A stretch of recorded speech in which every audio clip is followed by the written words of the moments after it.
2024년 대선은 결국 트럼프의 대승으로 끝났습니다. 그런데 정말 이상한 점이 있지 않습니까? 우리나라 언론들은 오늘 아침 기사조차도 해리스가 이길 것처럼 쓴 데도 많고요. 둘이 박빙이다 이렇게 기사를 쓴 것도 있습니다. 심지어 개표를 시작한 다음에는 바로 트럼프가 치고 나가면서 트럼프의 승리가 거의 확실했음에도 불구하고 해리스가 압도하고 있다 이런 기사를 오늘 아침에도 쓴 그런 언론사들이 있거든요.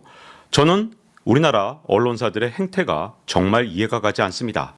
자, 그렇다면 우리나라 언론들은 왜 미국 대선을 이렇게 완전히 오판을 했는가? 이걸 정확하게 알고 있어야 앞으로 우리나라 언론을 제대로 읽을 수 있을 것 같습니다. 자, 그렇다면 이번에 미국 대선에서 우리나라 언론들이 어떤 일을 해왔나? 또 그리고 우리나라 전문가들이 어떤 분석을 해왔는지를 제가 말씀을 드리겠습니다. 자, 일단 첫 번째 현혹하는 방법, 교묘한 말장난이 있었는데요. 이게 정말 많은 우리나라의 전문가라고 하는 사람들이 똑같이 말을 맞춘 것처럼 이렇게 말했습니다. 해리스는 경합주 3곳만 이기면 된다. 그러니까 이번에는 해리스가 될 것이다. 근데 이게 정말 말이 안 되는 게요. 이 경합주 3곳만 이기면 된다 하는 곳들이 바로 위스콘신, 미시건. 근데 여러분, 이 3곳만 이기면 된다 이렇게 전문가가 얘기를 하면 무슨 생각이 들까요? 아, 해리스가 정말 이기기 쉽구나. 미국의 주가 그렇게 많은데 이 3곳만 이기면 된다고? 이렇게 오판하기 쉬운데 사실 진짜 진실은 뭐였냐? 해리스는 이 3곳을 모두 다 이겨야 대통령이 되는 거였습니다. 이에 비해서 트럼프는 이 3곳 가운데 단 한 곳만 이겨도 대통령이 되거든요. 그러니까 해리스는 경합주 3곳만 이기면 된다라는 말은 사실은 말장난에 불과한 겁니다. 우리나라 언론과 전문가들의 두 번째 문제가 있습니다. 미국에선 쓰지도 않는 그런 용어를 우리나라 언론과 전문가들만 사용했는데 그 대표적인 용어가 바로 히든 해리스, 샤이 해리스입니다. 우리나라 언론만 이걸 진짜 많이 사용했거든요. 미국에 조금 있어요. 진짜 오랫동안 웹서핑을 하면 한두 개쯤 나옵니다. 그런데 전반적으로는 히든 해리스나 샤이 해리스를 쓴 언론사는 없습니다. 그래서 제가 AI한테 직접 물어봤습니다. 그랬더니 답변을 어떻게 했느냐? 히든 해리스라는 용어는 주로 한국 언론에서 사용되고 있으며 미국 언론에서는 그다지 널리 사용되지 않는 것으로 보입니다. 이렇게 아예 명확하게 답변을 하고 있죠. 거기다가 AI가 아주 친절하게 설명을 해놨죠. 한국 언론의 사용, 한국 언론들은 이 용어를 2024년 미국 대선과 관련하여 자주 사용하고 있습니다. 미국 언론의 사용, 제공된 검색 결과에서는 미국 언론이 히든 해리스라는 용어를 직접적으로 사용한 사례를 찾아볼 수 없습니다. 라고 이렇게 AI가 아주 명확하게 말을 해놨습니다. 그렇다면 왜 우리나라 전문가들은 히든 해리스라는 용어를 이렇게도 많이 사용했느냐? 해리스가 당선되길 바라는 간절한 마음이 만들어낸 용어라고 볼 수 있는데요. 근데 여러분, 미국 정치를 분석할 때 대한민국의 국익을 위해서 누가 되느냐를 먼저 맞추는 게 중요하지 내가 소망한다고 그 사람이 대통령이 되는 게 아니잖아요. 한국에서 아무리 해리스를 응원해도 우리나라 사람들은 해리스에 대한 투표권이 없습니다. 그런데도 불구하고 한국 언론 그리고 한국의 전문가들은 자신들의 소망을 담은 히든 해리스라는 용어를 마치 미국에도 공식적으로 쓰는 용어처럼 너무나도 자주 사용했습니다. 그래서 어떻게 활용을 해왔느냐? 자, 히든 해리스라는 게 미국에 있다 그러면서 이렇게 우리나라 전문가들이 설명을 하더라고요. 가부장적인 백인 아버지에게 자란 백인 여성들이 많다. 이런 백인 여성들이 흑인 여성을 지지한다고 자기 아빠한테 얘기를 못하니까 이걸 숨겼을 것이다. 이렇게 한국의 전문가가 설명하는 걸 제가 직접 들었는데 너무 어이가 없습니다. 제가 미국의 스탠포드 대학에서 객원연구원 생활을 했고요. 그러면서 많은 한인분들과 교류를 했습니다. 이민 1세대, 1.5세대, 2세대 이런 다양한 분들하고 만났는데 근데 여러분 이민 1.5세대, 2세대만 가도요. 우리 한국인의 아들, 딸이라 하더라도 아버지로부터 이렇게 영향받아서 아버지한테 완전 속박돼 있지 않습니다. 더군다나 하물며 백인 아버지한테 속박이 돼서 너무 백인 아버지한테 이 말을 못하고 숨기고 히든 해리스가 됐다. 이거 완전히 한국 문화와 미국 문화를 혼동한 미국 전문가들의 오판입니다. 저는 이분들이 진짜 미국에 가서 살아본 적이 있나 이런 의심이 들 정도거든요. 이게 얼마나 말이 안 되는 그런 용어인지를 누구나 알 수 있을 텐데 우리나라 전문가라는 사람들이 너무나도 많이 이 한국에서 만든 신조어 히든 해리스가 진짜 있는 용어처럼 사용해 왔다는 겁니다. 세 번째로 우리 국민들을 현혹한 그런 방법이 있다면 이 샤이 트럼프라는 용어인데요. 제가 지금까지 봤던 많은 유튜브 컨텐츠나 아니면 언론사들의 컨텐츠를 보면 전문가라고 나온 사람들이 샤이 트럼프는 없다 이렇게 단정적으로 말씀하시는 분들이 정말 많았습니다. 네, 없습니다. 저도 이번에 샤이 트럼프가 없었다고 생각해요. 이 단어의 이 원래의 뜻 부끄러워하는 트럼프 지지자 이런 사람은 없었습니다. 왜냐? 이번에는 트럼프 지지자들이 더 이상 부끄러워할 필요가 없기 때문에 트럼프를 지지한다고 당당하게 말했을 게 분명합니다. 하지만 문제가 하나 있죠. 이 샤이 트럼프라는 언어의 함정에 속은 겁니다. 샤이 트럼프는 물론 히든 해리스와 달리 미국에서도 많이 쓰는 용어입니다. 그런데 이 샤이 트럼프라는 말을 누가 만들어낸 거냐? 이건 민주당을 지지하는 미국의 주류 언론들이 만들어낸 말입니다. 왜 이 단어를 만들었느냐? 2016년, 2020년에 계속해서 자기들이 틀리는 거예요. 여론조사를 할 때마다 매번 트럼프 나올 때마다 큰 폭의 오차가 나니까 이걸 미국의 주류 언론들이 샤이 트럼프다 이렇게 표현을 한 거죠. 여러분, 이 단어에 속으면 안 됩니다. 사실은 정확하게는 히든 트럼프였어요. 미국의 언론사가 자기들이 틀린 걸 오히려 유권자들, 트럼프를 지지한 사람들을 폄하하기 위해서 만든 말이 샤이 트럼프거든요. 그렇다면 히든 트럼프와 샤이 트럼프가 뭐가 다르냐? 히든 트럼프는 한마디로 미국의 주류 언론이 여론조사를 제대로 못해서 포집을 못했기 때문에 오차가 난 겁니다. 즉 정확하게 말하면 미국 언론의 무능으로 포집을 못한 건데 그걸 이 트럼프 지지자 탓을 하기 위해서 샤이라는 단어를 사용한 거죠. 근데 히든 트럼프가 맞다는 건 무슨 말이냐? 포집을 못해서 숨겨진 트럼프 지지자 이게 정말 많습니다. 왜냐하면 실제로 미국 언론과 여론조사 기관이 뭐 이메일도 보내고 방문도 하고 전화 통화도 하고 별짓을 다 해서 포집을 하려고 하지만 어떤 사람들을 여론조사에서 자꾸 빠뜨리느냐? 이번에 적극적으로 트럼프를 지지했던 130만 명의 트럭 운전기사 이분들은 트럭을 하루 종일 모으니까 여론조사 이거 여러분 미국에서 여론조사하면 막 질문이 막 59개 이렇게 길거든요. 심지어 막 1시간씩 통화해야 되는데 트럭 운전하시는 분들이 통화를 할 수가 없겠죠. 농장주 이런 분들 가운데는 스마트폰 없는 분도 수두룩합니다. 이메일 그런 거 잘 안 쓰는 분도 정말 많습니다. 그리고 농장에서 일하거나 제조업 근로자들 하루 종일 일하고 있는데 이런 분들이 근로 시간에 전화를 받는다? 그것도 1시간씩 전화를 받는다? 이거 정말 쉽지 않거든요. 실제로 ABC 조사나 이런 거 보면 질문이 막 진짜 50개, 60개 됩니다. 그러니 당연히 이 전화를 못 받고 이렇게 오랫동안 통화하다 보면 짜증나서 끊어버리는 경우가 너무나도 많기 때문에 포집을 못한 경우가 많아서 히든 트럼프지 샤이 트럼프가 아니었던 겁니다.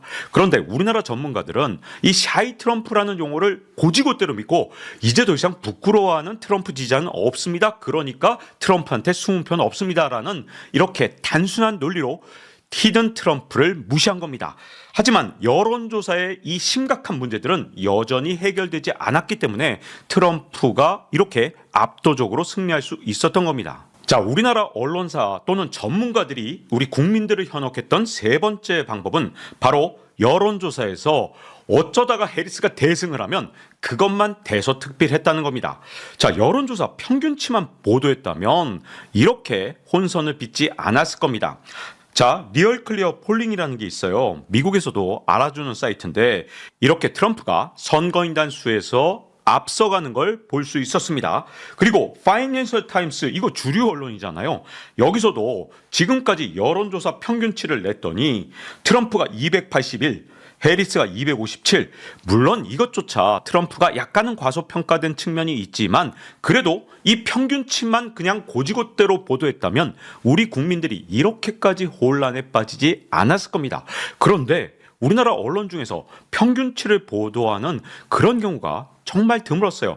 아주 이상하게 가끔씩 해리스가 이기면 그것도 압도적으로 이기면 이것만 대서특필해서 우리 국민들을 혼란에 빠뜨린 겁니다.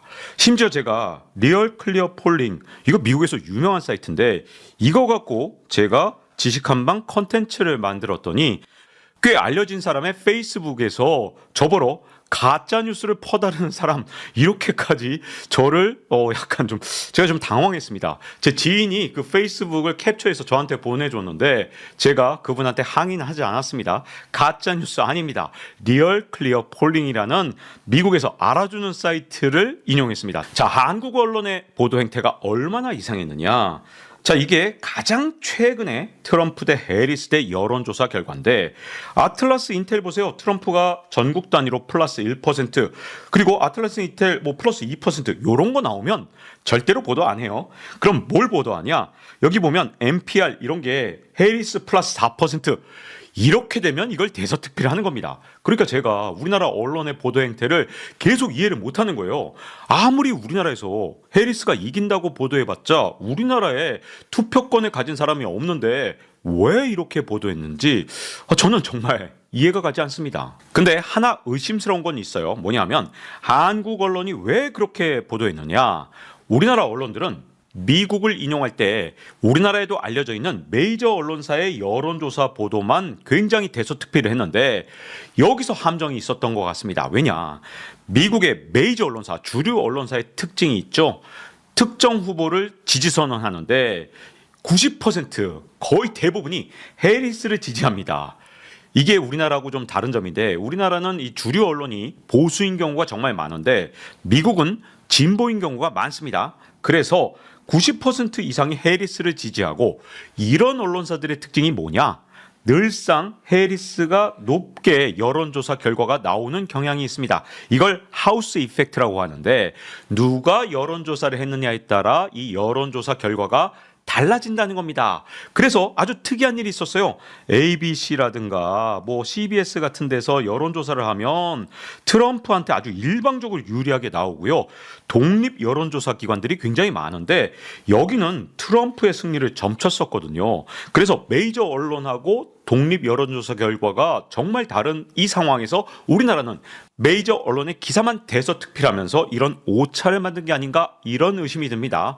물론 우리나라 언론이 일부러 왜곡 보도를 하지 않았다 이렇게 제가 우리나라 언론사들을 좋게 봐줬을 경우 이런 해석이 가능하다는 겁니다. 한마디로 미국의 메이저 언론사만 이 대서특필해서 해리스 편향의 보도가 나왔다.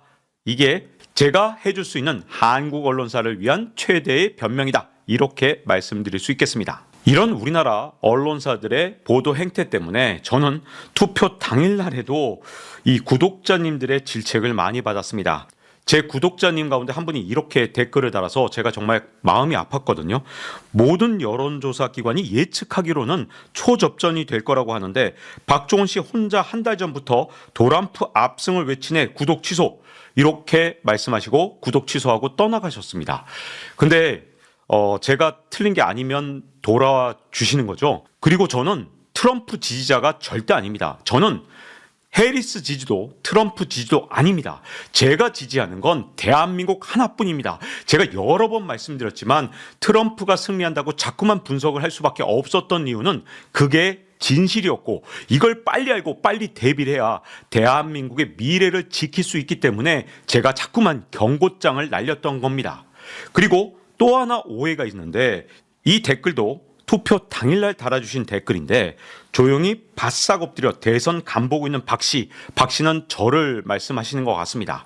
근데 이건 사실이 아닙니다. 저는 조용히 바짝 엎드려서 대선을 간보고 있었던 게 아니라 사실 저는 책을 완성하고 있었습니다. 트럼프 2.0 시대라는 책을 제가 썼고요. 이 책의 마지막 검수와 그리고 각각의 서점으로 제가 책을 보내는 과정에서 너무나도 바빴기 때문에 유튜버 업로드를 못했던 겁니다. 그리고 이번에 트럼프의 대승을 이미 구독자님들한테 미리 다 말씀을 드려놨기 때문에 더 이상 드린 말씀이 없었던 것도 그 이유입니다. 자, 트럼프 2.0 시대라는 제가 이번에 발간한 책은 어떤 책이냐? 누가 될 거다라는 얘기는 전혀 없습니다. 트럼프가 이미 대통령이 된 것을 가정하고 이미 제가 8월 달부터 쓴 책이거든요. 우리나라 언론사가 해리스 된다고 해리스 찬가를 부를 때 저는 뭘 걱정했느냐. 이 예상을 띄웠고 트럼프가 당선될 경우에 그러면 우리나라도 대비가 안 돼 있고 그리고 기업들도 대비가 안 돼 있고요.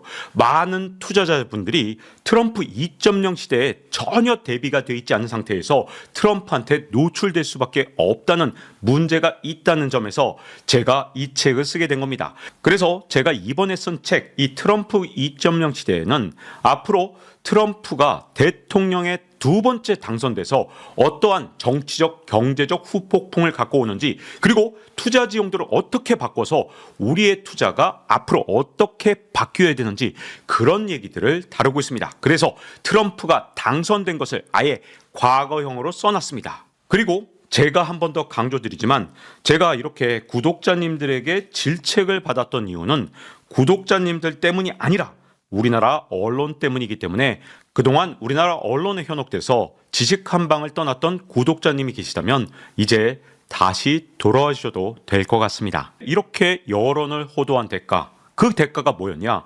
한국의 준비는 정말 빵점이라 해도 과언이 아닙니다.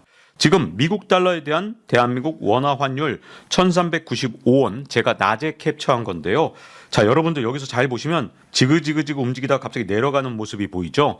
이거 일반적으로 한국은행이 개입했을 때 이런 모습을 보이거든요. 결국 대비를 잘 못했기 때문에 외환보유고를 썼다면 이건 어디까지나 지금까지 여론을 호도했기 때문에 우리가 트럼프한테 대비할 시간을 갖지 못했기 때문일 수가 있습니다. 그리고 또 한 가지 문제는 우리나라 증시가 요동치고 있죠. 트럼프의 당선 확률이 높아졌다고 우리나라의 언론들이 방향을 전환한 시각부터 우리나라의 코스피 주가는 하락세를 보이고 있습니다. 역시 제가 낮에 캡처한 거라 마지막 최종 종가는 아닙니다. 자, 니케이 지수는 반면 어떤 모습을 보이고 있느냐? 트럼프 당선 가능성이 높아졌음에도 불구하고 그래도 견저한 모습을 보이고 있죠. 그만큼 일본이 대비가 돼 있다. 이런 생각을 할 수밖에 없는 이유가 있죠. 왜입니까? 제가 지식 한방에서 계속 강조했지만 일본은 아소다로를 4월 달에 특사로 파견해서 트럼프한테 로비를 시작했고 그 뒤로 계속 지속적으로 트럼프를 온갖 방법으로 로비를 했습니다. 그런데 한국은 아직까지 눈에 띄는 로비를 하지 않았거든요.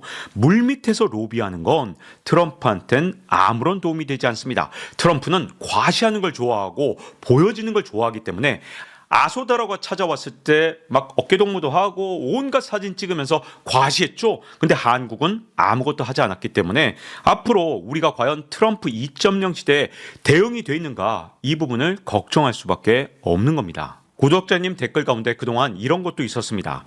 트럼프가 되는 게 해리스가 되는 것보다 훨씬 위험한데 지금 트럼프가 된다고 분석하는 박종원 소장은 트럼프 지지하는 것이냐?